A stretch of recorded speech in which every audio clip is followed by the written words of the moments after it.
Finishing the second half of King Midas and the Golden Touch, and we are ready for scene 4.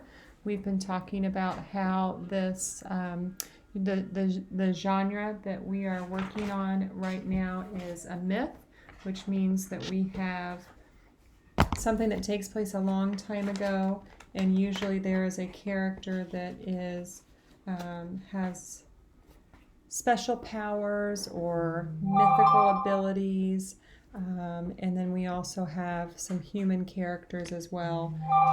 And then there is oftentimes some lesson or something that we're supposed to learn from what we've read, which we've also talked about that being the theme of the story. So we're going to continue looking at what has happened with our characters and try and discover what the theme is. So far, we know that King Midas has loved his gold. Remember, he was counting his gold and making sure it was stored safely and securely. Remember, we talked about the daughter Marigold asking her dad if he loves her more than the gold because she sees him count it all the time. But then we also saw him being very kind to the stranger that he met along his path. So we've seen him be very interested in his gold, but we've also seen him being helpful to people. So these clues are going to kind of come together to help us figure out what the theme is, and let's keep reading. Scene 4. Storyteller. Soon they arrive back at the rose garden. King Midas and Traveler dismount. King Midas. Here we are. I'll call my servant. Traveler. Wait. As a reward for your kindness to a poor traveler, I will grant you a wish. King Midas. You grant wishes? Traveler. Make a wish and see if it comes true. King Midas. Well, I love gold, so I wish that everything I touch turns to gold. Traveler. Your wish is granted. King Midas. Really? I'll try it on the stone Marigold gave me. He takes the heartstone out of his pocket. It turns to gold. Stop and check. Make predictions. What do you think will happen when King Midas gets his wish? So if we're thinking about what's happening in this story, we're thinking about what he prizes most of all, what he loves around him. We know that gold is very important to him. So if anything he touches turns to gold, what do you think might happen?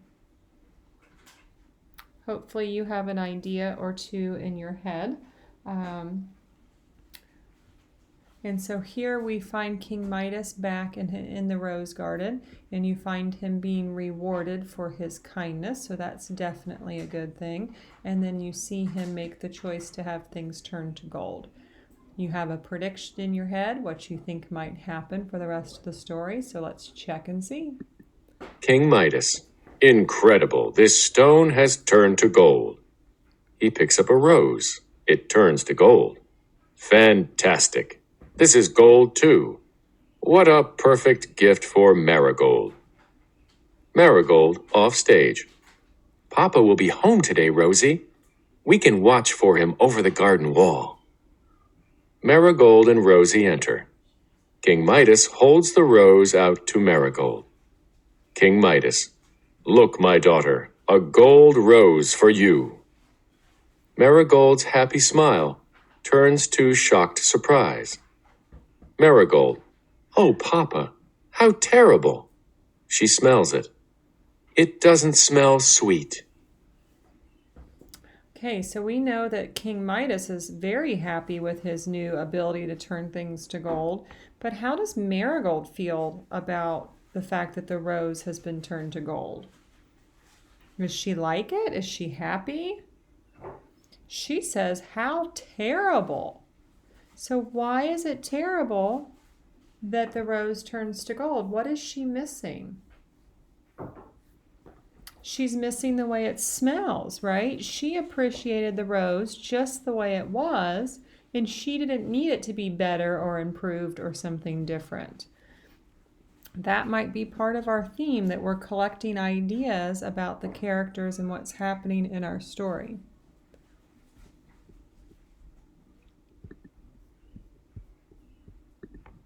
King Midas. Terrible. No, it is wonderful.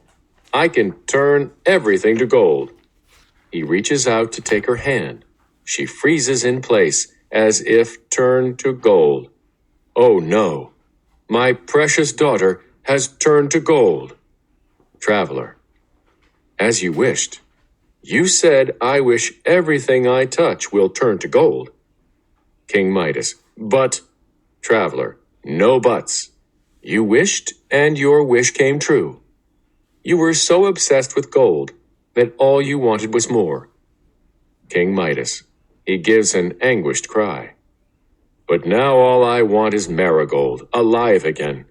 I wish I could undo my foolish wish. Traveler. I can see by your anguish that now you realize true wealth is not gold, but life. So I will grant you one more wish. King Midas. I wish that everything I have turned to gold becomes real again. Traveler. Your wish is granted. Fill that watering can with water from the pond. Pour it on all you wish to be real again. King Midas fills the watering can and pours water over Marigold. She comes back to life. Okay, so a moment ago you made a prediction. Was your prediction correct? Did you think this might happen? So what could we tell about the traveler based on what he says and does? So he gave the King Midas the wish. He granted the wish. But maybe he was very wise and he wanted King Midas to learn something. And what lesson do you see here that King Midas learns? Well, let's look at the word choices. He said, I wanted all the gold, but now all I want is Marigold alive. I also see the word foolish. He thinks his wish was foolish. Okay, he's feeling anguish. And then the traveler tells him, now we realize true wealth is not gold, but life. So the traveler had an idea. He was wise. He was able to help King Midas learn what's really important. So we know that King Midas loves gold. We know he also loves his daughter, and he was kind to the traveler. Those were things we noted already. We know that Marigold then turns to gold. And King Midas regrets his decision, right? He'd rather have his daughter alive and well than the gold. So maybe gold isn't as important to him as he once thought. King Midas. Oh, how wonderful. You're alive again. King Midas takes her hands and joyfully swings her around. Marigold. What happened, Papa? Did I fall in the pond? King Midas, laughing. Oh no, my treasure. Come inside and dry off, and I will tell you the story. Marigold. What story, Papa? King Midas. The story of how I learned that my obsession with gold almost cost me what is truly precious. He takes the heartstone out of his pocket and pours water over it. I never noticed before how beautiful a real stone is. He pours water over the gold rose and smells it. I never appreciated how sweet a rose smells. Okay, so that sounds to me very much like the lesson learned or the theme of the story.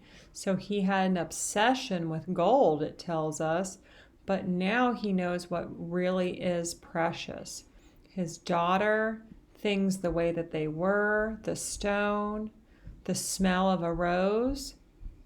He's figuring out what is truly valuable in life. So if we put that into a theme statement, we would want to take out any names or characters and just make it a general statement like people or real life things are more valuable than gold and treasure.